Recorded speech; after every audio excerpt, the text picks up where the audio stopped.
Hello नमस्कार दोस्तों, स्वागत है आपका आपके अपने यूट्यूब चैनल फ्यूचर गोल्स में।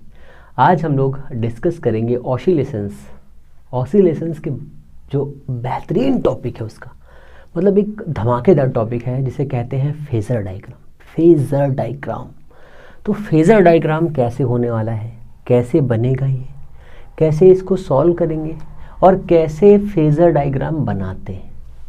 तो सबसे पहले आपको जो पता है वो आपको तो पता ही है कि सिंपल हार्मोनिक मोशन क्या होता है, ये आप जान चुके हैं। सिंपल हार्मोनिक मोशन में डिस्प्लेसमेंट इक्वेशन क्या होती है ये भी आपको पता है। फिर इसके बाद में वेलोसिटी की इक्वेशन क्या होती है ये भी आपको पता है। फिर इसके बाद में एक्सेलरेशन की क्या होती है ये भी आपको पता है। इक्वेशन सारी इक्वेशंस पता हो चुकी हैं। अगर हम एक बेसिक फैक्टर लेकर चलें जो हमारे पास में एक सिंपल हार्मोनिक मोशन होता है, उसमें दो टाइप के सर्कुलर मोशन में ऑसिलेशंस होते हैं, ये कह सकते हैं ऑसिलेशंस होते हैं, एक एक्स डायमीटर पे एक वाई डायमीटर पे। क्योंकि सर एक्स डायमीटर क्या होता है, वाई डायमीटर क्या होता है। तो जब हम एक सिंपल हार्मोनिक मोशन को सर्कुलर मोशन से रिप्रेजेंट करते हैं तो उसमें क्या होता है, ये सोचने वाली बात है ना। सबसे इम्पॉर्टेंट चीज़ यहीं से समझ में आती है कि अगर कोई भी पार्टिकल जो ऑसिलेशंस कर रहा है किसी भी तरीके से कर रहा है, तो सर कर कैसे रहा है, तो हमने उस पर एक्सटर्नल फोर्स दिया होगा, और जैसे हमने उस पर फोर्स देने के बाद में क्या होगा, फोर्स देने के बाद में उसमें थोड़ा डिस्प्लेसमेंट होगा। डिस्प्लेसमेंट के बाद क्या होगा, डिस्प्लेसमेंट के बाद में अपनी जो पोजीशन है उसको चेंज करेगा। किस मोशन में करेगा, कैसे करेगा, तो टू एंड फ्रो मोशन करेगा या रेगुलर रिपीट करेगा तो कौन सा होगा, पीरियोडिक मोशन होगा। अगर टू एंड फ्रो करेगा तो कौन सा होगा, ऑसिलेशंस होंगे, ऑसिलेटरी मोशन होगा। ऑसिलेटरी मोशन का एक दूसरा पार्ट कौन सा है, simple harmonic motion means circular motion कह सकते हैं, ठीक है कह सकते हैं। ओके, इतना क्लियर, कैसे क्लियर। अब हम लोग आते हैं प्रोजेक्टाइल मोशन पे। थोड़ा 1 मिनट के लिए आ जाइए। जैसे हम किसी भी ऑब्जेक्ट को हॉरिजॉन्टल, वर्टिकल कहेंगे, सर आपने बताया कुछ और है लिखा कुछ और है। तो ये देखो, ये है हमारा वर्टिकल, ये है हॉरिजॉन्टल। इसके बीच में कहीं से फेंकते हैं ना पार्टिकल को, जैसे हमने फेंका तो वो दो मोशन करता है, एक ऊपर जाता है और एक इधर बढ़ता है, ऊपर जाता है इधर बढ़ता है, ऊपर जाता है इधर बढ़ता है, दो फैक्टर्स हुए ना। वैसे ही जब हम सिंपल हार्मोनिक मोशन का फेजर डायग्राम कैलकुलेट करते हैं, चेक करते हैं, तो कैसे करते हैं, फेजर डायग्राम से कैसे न्यूमेरिकल्स आते हैं, ये सभी चीज़ें आज हम लोग क्लियर करेंगे। उसके बाद में हम लोग एनर्जी भी थोड़ी सी पढ़ेंगे और एनर्जी के थोड़े से रूप को भी देखेंगे, है ना। तो सबसे पहले क्या करना है भाई आप लोगों को आ जाना है मेरे पास, और हम लोग आज डिस्कस करने वाले हैं ऑसिलेशंस का आगे का पार्ट जो है फेजर डायग्राम, ठीक है। तो हमारे पास एक पार्टिकल है जो सर्कुलर मोशन कर रहा है। कहेंगे सर आपने तो बहुत ही सुंदर गोला बना दिया, ओहो आई प्राउड ऑफ मी, है ना। चलो मैं ही खुद की बड़ाई कर लेता हूँ। ये हमारा पार्टिकल शुरुआत में, तो इसको मैं 2 तरीके से बताऊँगा। पहला तरीका ये है, कहेंगे सर ठीक है। तो देखो, इसकी शुरुआत में लोकेशन थी यहाँ पर, ठीक है। ये कौन सी पोजीशन है सर, कहेंगे मीन पोजीशन है ये। तो अगर ये मीन पोजीशन है तो यहाँ पर इसकी डिस्टेंस कितनी होगी सर, 0 डिस्टेंस होगी, ठीक है ना। फिर तो कहेंगे सर आपने कहा 2 तरीके से बताएंगे, हाँ बिल्कुल, एक तरीका ये भी तो है ना। कहेंगे सर ये भी तो है ना, क्या है ये, अभी ये पार्टिकल जो है यहाँ पर है, यहाँ पर, ठीक है। अभी ये पार्टिकल यहाँ पे है, तो इस सिचुएशन पे ये पार्टिकल यहाँ पे है, ठीक है। इसकी रेडियस कितनी है, तो इसकी रेडियस है ए, इसका सेंटर है O, इसका पॉइंट है P, ठीक है। कहते सर आप गाने की तरह क्यों, मैं भी गाना देख के आ रहा हूँ ऐसा। तो t इज इक्वल टू 0 पर ये यहाँ पर है। जैसे ही थोड़ा सा टाइम बीता, कितना सा t टाइम बीत गया, t टाइम बीतने पर ये पार्टिकल यहाँ पर आ गया। इसका नाम रख दिया हमने P डैश और इसका नाम रख दिया t टाइम बीतने पर, ठीक है। टी टाइम बीतने के बाद में ये यहाँ से यहाँ पहुँच गया, कहेंगे सर पहुँच गया, कैसे पहुँचा होगा? तो कोई वेलोसिटी होगी, उस वेलोसिटी का सर नाम बता दीजिए। सर उसका नाम है एंगुलर वेलोसिटी। अगर इसके पास में एंगुलर वेलोसिटी है तो इसको ऊपर लेके जाएगा। कौन सी डायरेक्शन में घूम रहा है? एंटी क्लॉकवाइज घूम रहा है, ठीक है। तो यहाँ से यहाँ तक आने के लिए इसने सेंटर पे कोई एंगल ड्राइव किया होगा, उस एंगल का नाम बता दीजिए। तो हमने कहा सर ये एंगल थीटा होगा। कहेंगे सर वेरी गुड, ये इतना हुआ। अब देखो ये ओपी रेडियस है तो ओपी डैश भी रेडियस होगी, तो इसका भी नाम हमने थोड़ा ए दे दिया, ठीक है ना। ये थीटा है तो आपने एक बेसिक सा फॉर्मूला पढ़ा, theta is equal to omega T.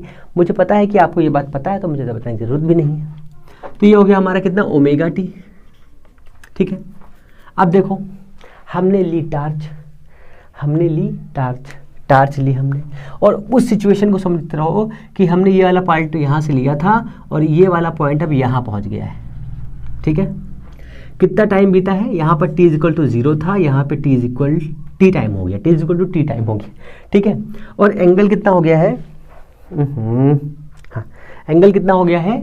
Theta is equal omega T. यहाँ पे पहुँच गया। हमने टार्च ली, ये हमारी टार्च है, हमने टार्च ली और टार्च को यहाँ पे लगाया, एक बार सेट किया और एक बार यहाँ सेट किया। जब हमने यहाँ सेट किया तो हम देख रहे हैं कि इसका प्रोजेक्शन यहाँ पे आ रहा है। इस वाले पॉइंट की जो परछाई है वो यहाँ बन रही, शैडो यहाँ बन रही है इस वाले पॉइंट की।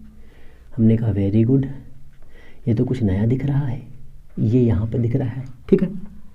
समझो, बहुत ही ध्यान से, बहुत मन लगा के, बहुत ही सुंदर तरीके से समझो, ठीक है ना। यहाँ से हमने एक प्रोजेक्शन लिया, ठीक है। अभी हमारी जो टॉर्च है वो ऐसे है, ठीक है। अभी हम टॉर्च को ऐसे भी करेंगे, फिर ऐसे भी करेंगे, फिर ऐसे भी करेंगे। तो हमने टॉर्च को भी सिर्फ ऐसे रखा है, यहाँ से हम देख रहे हैं, यहाँ से यहाँ तक ऐसे रखेंगे इतना, ठीक है, ठीक है। फिर ये टॉर्च यहाँ पे आ जाएगी, इसको हम ऐसे चेक करेंगे, ऐसे ऐसे ऐसे ऐसे ऐसे ऐसे। अब देखो इस वाले पॉइंट पे यहाँ पे थी, कुछ टाइम और बीता, यहाँ पर आ गया पार्टिकल, ये पी डबल डैश हो गया। फिर हमने देखा ये कहाँ पे आ गया, ससुरा ये यहाँ पे आ गया। तब एंगल कितना हो गया? तब कुछ और एंगल बन गया होगा, ठीक है, तब कुछ और एंगल बन गया होगा। फिर हमने देखा यहाँ पर इस वाले पॉइंट पर, तो हमने देखा प्रोजेक्शन कितना बनना है, तो प्रोजेक्शन इतना बन रहा है, इतना यहाँ पर आया प्रोजेक्शन इसका। ये वाला पी डबल डैश था, ये ट्रिपल डैश हो गया, ठीक है। फिर ये वाला पार्टिकल यहाँ पे आ गया, P4 टाइम डैश हो गया। तो हमने क्या किया भैया, इस लाइन को बढ़ा लिया। हमने कहा भैया अभी तो इस काम नहीं चल रहा, तो ये प्रोजेक्शन इसका यहाँ पे आ जाएगा, यहाँ पे आ गया प्रोजेक्शन, ठीक है। फिर टाइम बीता, यहाँ पे आ गया, हमने अपनी टॉर्च लगाई तो देखा ससुरा यहीं पे है ये। फिर टाइम बीता, ये यहाँ पे आ गया, तो हमने टॉर्च को नीचे से लगाया, तो हमने देखा ये इसका प्रोजेक्शन यहाँ पहुँच गया, यहाँ पहुँच गया। और एक पॉइंट यहाँ तो हम लोग भूल ही गए हैं, ये 5 कर लो, इसको 4 कर लो, है ना, 4। ये वाला प्रोजेक्शन यहाँ पे आएगा। अब थोड़ा सा दिमाग लगाना, जब ये पी पर था तब हमने टॉर्च लगाई तो ये पॉइंट यहीं पे दिखा। जैसे ही टी टाइम भी था, यहाँ पहुँचा, प्रोजेक्शन यहाँ पे हुआ। पहले कितना था ये? पहले ये था 5 मीटर, 5 सेंटीमीटर मान लो, हाँ 5 मीटर मान लो, 5 मीटर था। जब थोड़ा सा टाइम बीता तो ये 4 हो गया, फिर टाइम बीता 3 हो गया, फिर टाइम बीता यहाँ पे आया 2, फिर टाइम बीता 1, फिर टाइम बीता 0। यहाँ पे आओ, इसी कंडीशन को यहाँ पे देखो, शुरुआत टाइम बीता 2 हुआ, ठीक है। फिर टाइम बीता, फिर टाइम बीता, फिर टाइम बीता, फिर टाइम बीता। कौन सी पोजीशन में पहुंचे? P double dash, P triple dash. तो ये वाला कौन सा है? P triple dash. एक्स पे पोजीशन कितनी है? 0। यहाँ पे कितनी है? मैक्सिमम। कुछ समझ में आया? कहेंगे सर नहीं। देखो ये एक्स वाला पार्ट है, ये वाई वाला पार्ट है, ये हमने रिप्रेजेंट किया है एक्स वाला पार्ट, ये हमने रिप्रेजेंट किया है एक्स वाला पार्ट, ठीक है, एक्स वाला पार्ट है ये। अब समझो, अब ये वाला पार्ट जो है एक्स वाला है, ठीक है, ओह सॉरी, ये वाला पार्ट वाई वाला है, एक्स वाला पार्ट यहाँ देखो, एक्स वाला पार्ट ये लो, और ये है ऑसिलेशंस। इसने स्टार्ट किया है यहाँ से, कहाँ से? पी से। अभी इसने स्टार्ट कहाँ किया था? यहाँ से, पी से। क्लियर हुआ कुछ? कहेंगे सर नहीं। कहेंगे very good, very very good. देखो कहने का मतलब क्या है, शुरुआत में ये पी पर था कि नहीं था? था। यहाँ पे P कितनी दूर है सेंटर से, A पर है, तो ये डिस्टेंस कितनी है A। टाइम बीता, दूरी कम हुई, टाइम बीता, दूरी और कम हुई, टाइम बीता और कम हुई, टाइम बीता, इस 0 पे आ गई, देखो ऊपर आ गया, तो ये हमारा O हो गया। ठीक है, फिर टाइम बीतेगा, देखो ये बढ़ गया, यहाँ आ गया, टाइम बीता, यहाँ आ गया, टाइम बीता, यहाँ पे आ गया, ये वाले नाम का क्या रखा गया है, P1 रख लिया हमने, इसका नाम रख लिया P1। ठीक है, फिर टाइम बीता, यहाँ पे आ गए, तो ये हो गया P1 डैश हुआ। तो P1 डैश में क्या होगा, ये यहाँ पहुँच जाएगा, यहाँ पे, फिर यहाँ पे, फिर यहाँ पे, फिर यहाँ पे, टाइम बीतता जाएगा और एट एनी पॉइंट एक ऐसा पॉइंट आएगा जहाँ पर ये यहाँ पहुँचेगा, फिर यहाँ पहुँचेगा, फिर यहाँ, फिर यहाँ, यहाँ, यहाँ। हम प्रोजेक्शन डालते जाएंगे, वैल्यू निकालते जाएंगे, प्रोजेक्शन डालते जाएंगे, वैल्यू निकालते जाएंगे। क्लियर है? कहेंगे सर वेरी क्लियर है, आप समझो। कहेंगे सर इसका हमें समझ में नहीं आया, हम समझा रहे पेशेंस सर की। देखो यहाँ पर जो t इक्वल 0 था, उस सिचुएशन को थोड़ा समझो। इस पे इसकी डिस्टेंस p थी, डिस्टेंस कितनी थी, p थी। ठीक है, तो यहाँ पर जो मैं p ट्रिपल डैश लिखा है, इसको हम करेंगे p। अब ये वाला अगर हम y में बनाएंगे तो हमें प्रोजेक्शन y पे डालना पड़ेगा, हमें प्रोजेक्शन y पे डालना पड़ेगा। कैसे?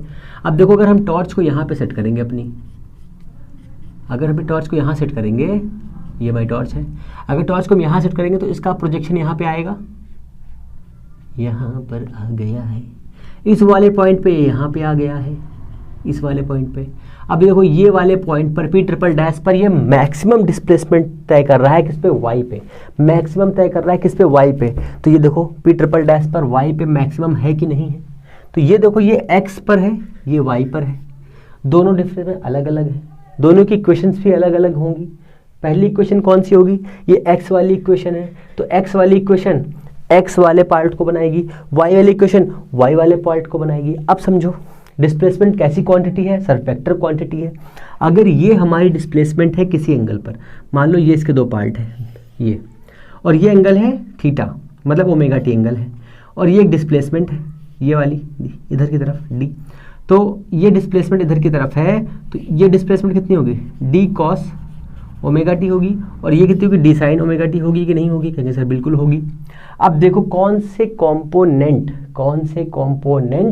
x वेरिएबल के लिए रिस्पॉन्सिबल होंगे। x वेरिएबल का मतलब ये है x ऑसिलेशंस के लिए, x ऑसिलेशंस के लिए मतलब x सिंपल हार्मोनिक मोशन के लिए रिस्पॉन्सिबल होंगे। x के लिए कौन सा फैक्टर, कॉस वाला, और साइन वाला किसके लिए रिस्पॉन्सिबल होगा, y के लिए रिस्पॉन्सिबल होगा। क्लियर हुआ? अब समझो, कई बुक्स में x के साथ में साइन थीटा लगा दिया है, x के साथ में साइन थीटा लगा दिया है, पर मेरे लाल, मेरे चुन्नू, मेरे मुन्नू, मेरे बेटे, उसमें जो ऊपर से लेकर के आए हैं, यहाँ पर हम लोग नीचे से लेकर ऊपर जा रहे हैं, वो लोग क्लॉकवाइज चल रहे हैं, हम लोग एंटी क्लॉकवाइज चल रहे हैं।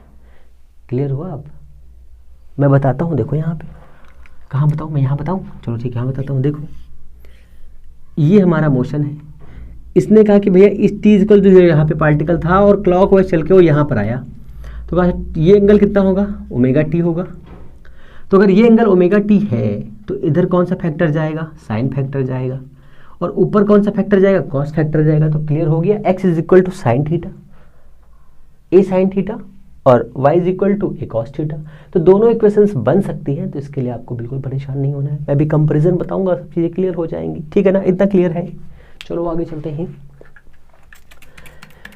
प्रोजेक्शन में बस यही समझने वाली चीज़ थी, बस बाकी तो सब मोह माया है। उस मोह माया से कौन बच पाया है?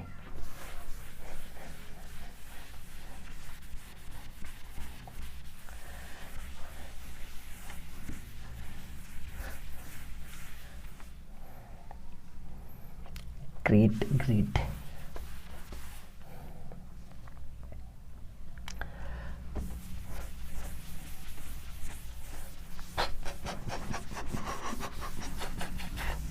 प्रोजेक्शन डालना सीखे कि नहीं? कहेंगे सर सीख गए हैं अब तो हम।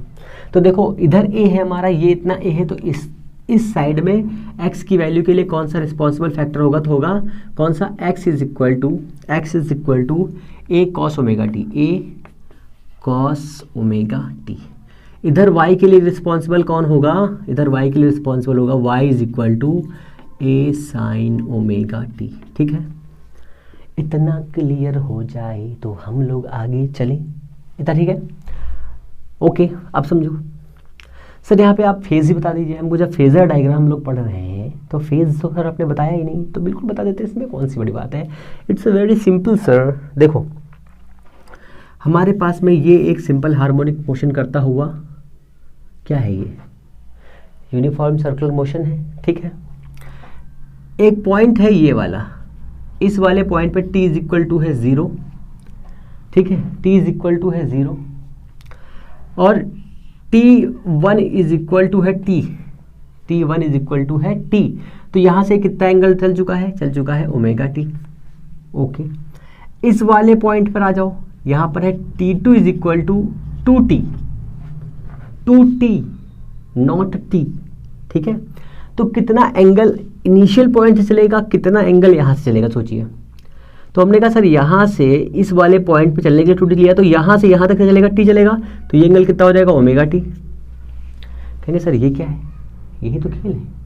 तो देखो अगर आपसे पूछ रहा है कि T is equal to T1 is equal to T पर सिंपल हार्मोनिक इक्वेशन बताइए, तो इक्वेशन होगी y is equal to at y axis y is equal to a sine omega t note that plus phi,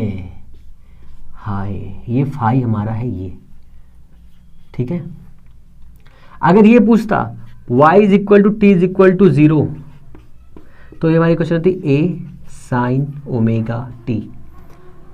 कहेंगे sir आप y पे क्यों बता रहे हैं, x पे भी तो बताइए। सर बिल्कुल, x is equal to a cos omega T omega T at t is equal to 0, x is equal to a cos omega T plus का phi at T1 is equal to T. Sir phi कहाँ है इसमें, तो phi क्या है sir, phi represent कर रहा है क्या, इनिशियल एंगल या इनिशियल फेज जितने पर से पार्टिकल ने अपनी सिंपल हार्मोनिक मोशन की जर्नी को स्टार्ट किया, आई एम रियली सॉरी, अपनी ट्रेवलिंग को स्टार्ट किया था, ये कह सकता हूँ ना, हाँ ट्रेवलिंग को स्टार्ट किया था, वो वाला फेज जो है फाई है। इतना ठीक है, कहेंगे सर ठीक है। इतना क्लियर हुआ, बिल्कुल क्लियर हो गया। ये हो गया हमारा फेज, अब मैं एक बहुत ही छोटी और इंटरेस्टिंग बात बताता हूँ आपको कि अगर y is equal to a sine omega T plus नहीं दिया है, इतना दिया हुआ है, ये हमारा डिस्प्लेसमेंट इक्वेशन है। और ये डिस्प्लेसमेंट इक्वेशन कहाँ से स्टार्ट होता है, मीन पोजीशन से स्टार्ट होता है, याद रखो इसको, ठीक है। अगर हम इस वाली मीन पोजीशन से चेक कर रहे हैं क्या कि सर वेलोसिटी कितनी होती, तो वेलोसिटी की इक्वेशन होती है a omega sine omega T plus pi by 2, ये होती है, कहेंगे सर होती है। डिस्प्लेसमेंट और वेलोसिटी के बीच में कितना फेज डिफरेंस होता है, सर पाई बाई 2 होता है। ये क्वेश्चन एज इट इज आपसे पूछ लिया जाएगा छपा, ठीक है। फिर इसी क्वेश्चंस को अगर हम एक्सेलरेशन पूछ लें तो होता है माइनस का a omega square sine omega T, होता है कि नहीं होता है, मैं ये सब आगे बताऊंगा, ठीक है। ये माइनस यहाँ जाएगा तो ये हो जाएगा sine omega T plus phi, plus का phi is equal to pi, अब डिस्प्लेसमेंट से एक्सेलरेशन कितना आगे होगा, पाई आगे होगा कि पीछे होगा, क्यों, क्योंकि माइनस लगा हुआ है। तो कहने का मतलब क्या है, एक्सेलरेशन वेलोसिटी से पाई आगे होता है, वेलोसिटी पाई बाई 2 आगे होती है और डिस्प्लेसमेंट सबसे पीछे होता है। अगर ये आपसे पूछे कि कितना फेज डिफरेंस होता है दोनों के बीच में, तो आप आसानी से कैलकुलेट कर सकते हैं सर। ओके, आगे चलिए। अब क्या बचा है जमाने में, फेजर डायग्राम समझ में आया कि नहीं, ये बताओ। कहेंगे सर नहीं आया, तो तुमने क्यों मुंह फुलाया। देखो अच्छा आगे चलो, अभी समझ में आ जाएगा, पेशेंस रखो, हर चीज़ मिल जाती है।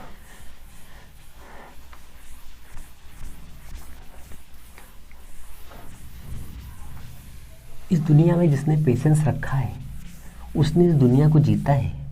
कहेंगे सर कहाँ लिखा है ये, कहीं नहीं लिखा है, मैं तो ये खुद बोल रहा हूँ। क्यों, याद है,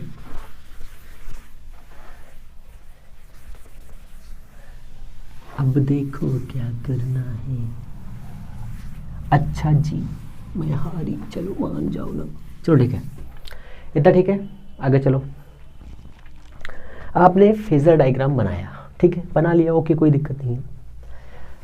कैसे रिलेशंस निकालेंगे उसमें? सबसे इम्पोर्टेंट तो रिलेशन निकालना है। कैसे निकालेंगे? तो निकालने के दो तरीके हैं। पहला तरीका क्या है? पहला तरीका ये है कि अगर आप एक सिंपल हार्मोनिक मोशन करता हुआ सर्किल ड्रॉ कर रहे हैं, क्या सर्किल जो बनाते हैं, जो हम लोग सर्किल सोचते हैं कि सर सर्किल अगर बना दिया तो वो सिंपल हार्मोनिक मोशन कर रहा है, तो वो लोग बहुत ही पागल होते हैं, बहुत बड़े पागल। और पागलों की ज़रूरत है इस दुनिया को, ठीक है। चलो हटाओ यार, नहीं तो कहोगे सर क्या हुआ रहे हो। अच्छा देखो, इतना हुआ। अब हमारे पास में फेजर डायग्राम है, हाँ ओके, ठीक है। ये हमारा फेजर डायग्राम है, ये हमारा एक्सेलरेशन नहीं है, ए है, ठीक है। कहेंगे सर ठीक है। अब मैं देखो सारी कंपैरिजन बता रहा हूँ, फिर फेजर ड्राइंग कैसे यूज़ करेंगे ये बताऊँगा, कहाँ से कहाँ तक चलेंगे तो कितना टाइम लगेगा, टाइम ऑफ पीरियड कैसे फाइंड करेंगे, ये सब मैं बता रहा हूँ आपको धीरे धीरे करके, है ना। यहाँ पर है हम अभी, ठीक है, और ये हमारा है एक्स का प्रोजेक्शन, ये हमारा है वाई का प्रोजेक्शन, ठीक है। पार्टिकल है अभी यहाँ पर है, ये इसका है एम्पलीट्यूड, जिसे हम रेडियस कहते हैं, रेडियस। ये हो गया हमारा थीटा, जिसे हम कहते हैं ओमेगा टी। इधर जाएगा, इसका कंपोनेंट एक बनेगा, यहाँ से हम फेज एक बनाएंगे, प्रोजेक्टाइल डालेंगे या प्रोजेक्शन डालेंगे, तो यहाँ पर एक पॉइंट आएगा, इसका हम नाम रखेंगे एक्स। यहाँ से इधर से प्रोजेक्शन डालेंगे तो एक यहाँ पर पॉइंट आएगा, इसका हम नाम रखेंगे वाई, ठीक है, वाई। अब ये एक्स इस ए के टर्म्स में कितना है? कहेंगे सर बहुत ही सिंपल है, ये हो जाएगा हमारा x by a is equal to cos omega t, ठीक है। इतना ओके है। एक और तरीका है, क्या तरीका है? हम डिस्प्लेसमेंट के दो फैक्टर कर सकते हैं, है ना मजेदार बात, ठीक है। तो उसकी कोई ज़रूरत नहीं है। x is equal to a cos omega t, equation number 1। इस वाली इक्वेशन में आ जाओ, तो यहाँ से क्या आ जाएगा, y is equal to a sine omega t, ठीक है। इतना क्लियर हुआ? कहेंगे सर वेरी क्लियर हो गया। अब समझो, ये तो हमारा बेसिक तरीका था। कहाँ से कहाँ तक चले? t इज इक्वल टू 0 से t is equal to t तक चले हम। अब अगर हम कितना एंगल चलें कि हमें फेजर डायग्राम को समझने में बहुत आसानी हो जाए, तो आप एक स्टेप भूल रहे हैं। कौन सा स्टेप भूल रहे हैं? अगर हमें पहले हम ये देख लेते हैं कि ओमेगा कितना होता है। यानी सर 2 पाई बाई टी होता है। क्लियर है इतना? ठीक है। यहाँ से पूरा साइकिल कंप्लीट होने में टाइम लगता है टी, ठीक है, टी लगता है। यहाँ से यहाँ तक आने में इसको टाइम लगेगा कितना? T by two. मीन्स ये टी कितना है? T by two.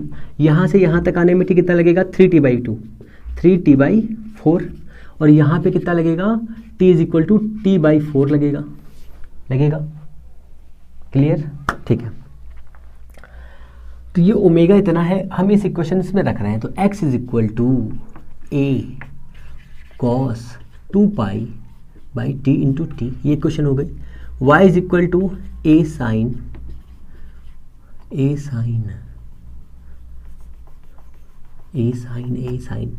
2 pi by t into t, ठीक है। इतना क्लियर है? ठीक है, चलो आगे बढ़े चलो वीर, तुम बढ़े चलो। इतना हुआ। हमने कहा सर टी बाई टू पर टी बाई टू से वैल्यू रखो और बताओ मुझे कि कितना, मुझे ये बताइए सर कितना क्या हुआ। कितना क्या मतलब ये है कि सर बताइए कि इस T by two time period में जब इसने चलना स्टार्ट किया तो यहाँ से यहाँ तक आने में इसने कितना डिस्प्लेसमेंट तय किया, ये हमें चेक करना चाहिए। ठीक, चेक करते हैं। तो किस कहेंगे सर, किस डायरेक्शन में कहेंगे सर? एक्स में। तो एक्स में ले लेते हैं। x is equal to a cos 2 pi by t into t is equal to t by 2, t से टी उड़ा, 2 से 2 उड़ा, a is equal to cos pi और कितना है, और कितना है, कितना है, कितना है, कितना है, कितना है, पाई, ये हो जाएगा माइनस का a। क्या इतना चल रहा है? कहेंगे सर नहीं चल रहा है, तो आंसर गलत आ रहा है। नहीं, आंसर तो बिल्कुल सही आ रहा है। हमने जो लगाया है वो गलत है। क्यों क्यों गलत है? देखो, हमने तो सिर्फ इस वाले पॉइंट पे निकाल लिया कितना डिस्प्लेसमेंट है, हमने यहाँ पे तो निकाला ही नहीं भाई, वहाँ पे तो निकाला ही नहीं ना। क्यों? वो एक्सट्रीम पॉइंट था, ये भी एक्सट्रीम पॉइंट था। एक वाले पॉइंट पे इतना आ गया, जीरो पे तो भी निकालो भाई। जब जीरो पे निकालोगे तो कितना हो जाएगा? x is equal to a, यहाँ लिखेंगे x t is equal to 0, x t is equal to t by 2, दोनों को सम करेंगे तभी तो वैल्यू आएगी हमारी। a is equal to cos cos cos cos cos cos cos cos cos अरे यार cos 2 pi by t into t कितना है 0, तो कितना हो जाएगा 0, 0 की वैल्यू 1, तो x t is equal to 0 कितना आएगा? आएगा a, तो x t is equal to t by 2 plus x t is equal to 0 is equal to कितना आएगा? 0 0। ये क्या हुआ? क्या ऐसी पोजीशन थी? बिल्कुल यही थी भाई, कहाँ चक्कर में हो।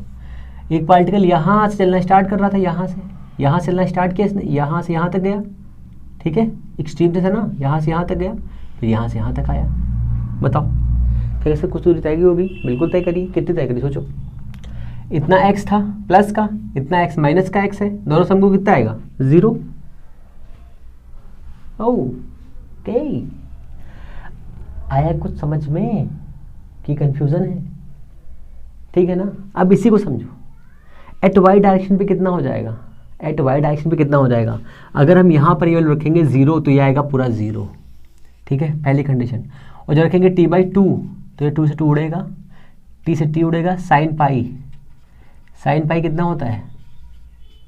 0, तो कितना आएगा? 0 आएगा, 0 बिल्कुल आएगा 0, ठीक है ना। कैसे हुआ? यहाँ से प्रोजेक्शन डालेंगे 0, यहाँ से डालेंगे 0, तो पार्टिकल हमें यहाँ मिलेगा, ठीक है, वाई डायरेक्शन पे मेन पोजीशन पे होगा, मतलब यहीं पर होगा वो, ठीक है। कैसे? यहाँ से यहाँ तक गया, फिर वापस आके यहाँ रुक गया, काम खत्म। ये हमारा है फेजर डायग्राम का मतलब और मजेदार कहानी, ठीक है ना। आगे चलो, इसके आगे। अब इसके आगे क्या देखें हम लोग भैया? देखो, यहाँ से ऐसे ही बेसिक क्वेश्चंस आते हैं जिनको आप आसानी से सॉल्व कर लोगे मेरे हिसाब से, ठीक है। और कोई बहुत बड़ी चीज़ नहीं, ठीक है, कोई बहुत बड़ी चीज़ नहीं कि आप नहीं कर पाओगे।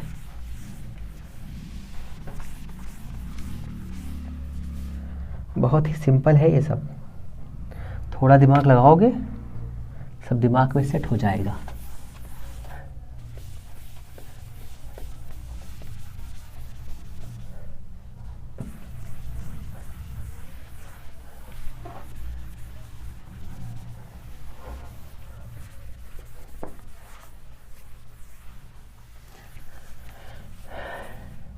अब देखो, बढ़िया सा क्वेश्चन दिखाता हूँ मैं आपको। एक क्वेश्चन बढ़िया सा क्वेश्चन है कि ये दिल मांगे मोर,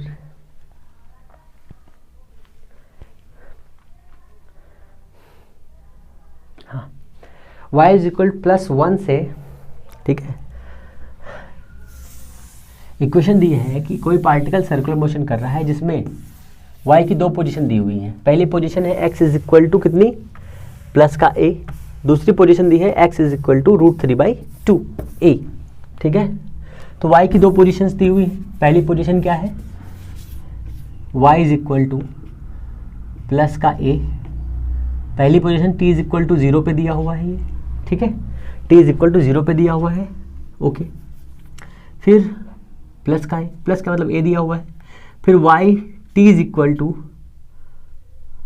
हाँ, 2 सेकेंड, ठीक है, 2 सेकेंड पे दिया हुआ है, कितना? √3/2 इतना दिया हुआ है। बताना है यहाँ से यहाँ तक जाने में कितना टाइम लग रहा है, कितना टाइम लग रहा है, ठीक है।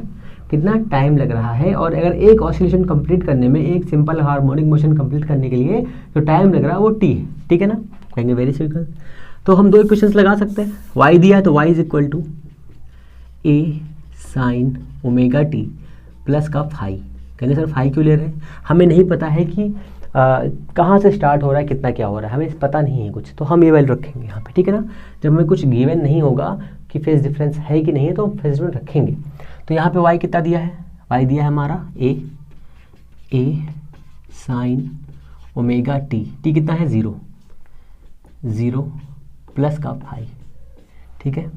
तो 0 हो जाएगा, ये से a उड़ेगा, अब यहाँ बचेगा 1 is equal to sine phi बचेगा। ये कितना हो जाएगा, sine 90 sine phi is equal to pi by 2 आया हमारा, ठीक है ना। ये आंसर आया। अभी फेज डिफरेंस इतना है इन दोनों के बीच में। अब देखो, अब कितना दे, √3/2a दिया हुआ है, ठीक है, बराबर a sine omega T plus का फाई। ये तो फॉर्मूला था डिस्प्लेसमेंट का, था ना। इस a से ये उड़ेगा, ये होता है साइन 60 बराबर साइन ओमेगा टी प्लस का फाई कितना है, पाई/2 है ना। ये कितना हो जाएगा, साइन से उड़ेगा, कितना बचेगा, पाई/3 माइनस का पाई/2 is equal to sine omega T. Oh sorry, sine लिख रहा हूँ, ओमेगा टी बोलने बचेगा। अरे यार ये क्या हो गया भाई, इतना गंदा साफ करते हो सर। एक स्टेप गैप कर दे तो उड़ जाएगा तुम लोग दिमाग से। देखो इतना हुआ। अब ये वाला जो टर्म आया इसको उड़ाएंगे तो कितना बचेगा, यहाँ से बचेगा पाई/3 is equal to omega T plus का पाई/2। अब इसको ऊपर लिख रहा हूँ, ठीक है ना। तो omega t is equal to कितना हो जाएगा, पाई/3 माइनस का पाई/2 हो जाएगा। एलसीएम ले लेंगे इसका फटाक से और टी की वैल्यू रख देंगे। और ओमेगा कितना है 2π/t, टी कितना है 2 सेकेंड। पाई एलसीएम ले लिया यहाँ से, यहाँ बचेगा 2, यहाँ बचेगा 3, यहाँ बचेगा 6, ठीक है। इस पाई से पाई उड़ेगा, उड़ गया भाई। और ये बचा 4/t is equal to 1/6 minus का t इज इक्वल टू कितना हो जाएगा। ओ हमें टाइम नहीं मिला था, हमें टाइम तो निकालना ही था। तो t इज इक्वल टू हो जाएगा कितना, 24 सेकेंड, ठीक है। 24 सेकेंड का ये ऑसिलेशन है, ठीक है। 24 सेकेंड में ऐसा कुछ एक्शन होगा। अगर यहाँ पर t is equal to 2 second ना दिया होता तो हमें ये टाइम निकालना होता कि t इज इक्वल, फाइंड करिए कि ये इतना कब बनाएगा, कितने टाइम पे बताएगा। तो यहाँ पर हम क्या रखते हैं, समझ लो, इतना आने के बाद में हम यहाँ पे क्या रखते हैं, यहाँ पे रखते हैं हम कितना, ओमेगा मतलब 2π/t इंटू टी। पाई से पाई उड़ता है यहाँ से, पाई से पाई उड़ता है यहाँ से, और क्या बचता, तो ये बचता तुम्हारा t is equal to t, और ये हो जाएगा 12, इतना आता, ठीक है, इतना आता आपका। ये आपका फेजर डायग्राम का मतलब है। क्लियर है इतना, आगे चले। मिनिमम टाइम पूछा है, ठीक है। मैक्सिमम टाइम तो 2 चक्कर लगा के बाद भी हो सकता है, मैक्सिमम टाइम तो 2 चक्कर लगाने तक का हो सकता है, उसके लिए आपको रेडी रहना है। अब देखो एक बढ़िया सा और क्वेश्चन है, ये सब आए हुए क्वेश्चन है, समझ लीजिए, एग्जाम में पूछे हुए सारे क्वेश्चन है ये, कोई भी आलतू फालतू क्वेश्चन नहीं करा रहा हूं मैं। कोई तुम्हारा दिल जब तोड़ दे तो क्या करोगे बताओ, कुछ नहीं कर पाओगे, रोगे और दारू पियोगे।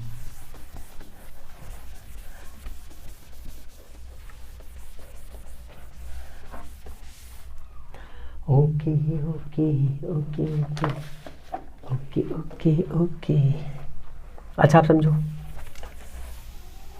अब एक और क्वेश्चन दिया हुआ है, हमें निकालना है एक्सट्रीम एंड मीन पोजीशन क्या हो सकती है इसकी पार्टिकल की।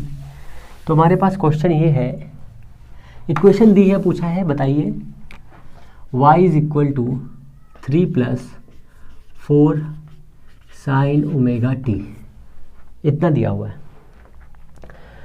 कह रहा है कि बताइए मीन पोजीशन क्या है इसकी और स्ट्रीम पोजीशन क्या है। मीन पोजीशन क्या है, स्ट्रीम पोजीशन क्या है, ये क्वेश्चन है, ठीक है। तो क्या करेंगे, बहुत ही सिंपल तरीके से सॉल्व करेंगे, तो हो जाएगा y माइनस का 3 is equal to 4 sine omega t. तो इसको हम मान लेंगे y dash is equal to 4 sine omega t, हो जाएगा ना।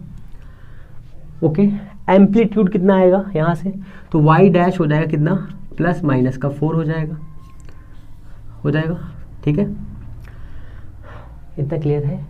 मीन पोजीशन कितनी आएगी, तो मीन पोजीशन आएगी y dash is equal to 0, मतलब y minus 3 is equal to 0, means y is equal to 3, ये आएगी मीन पोजीशन, ठीक है, y इज इक्वल टू 3 पर आएगी मीन पोजीशन। अब एक्सट्रीम पोजीशन क्या होगी, तो ये हो गई मीन पोजीशन, एक्सट्रीम पोजीशन निकालो, एक्सट्रीम पोजीशन कैसे हो जाएगी, तो इसके रख दो y,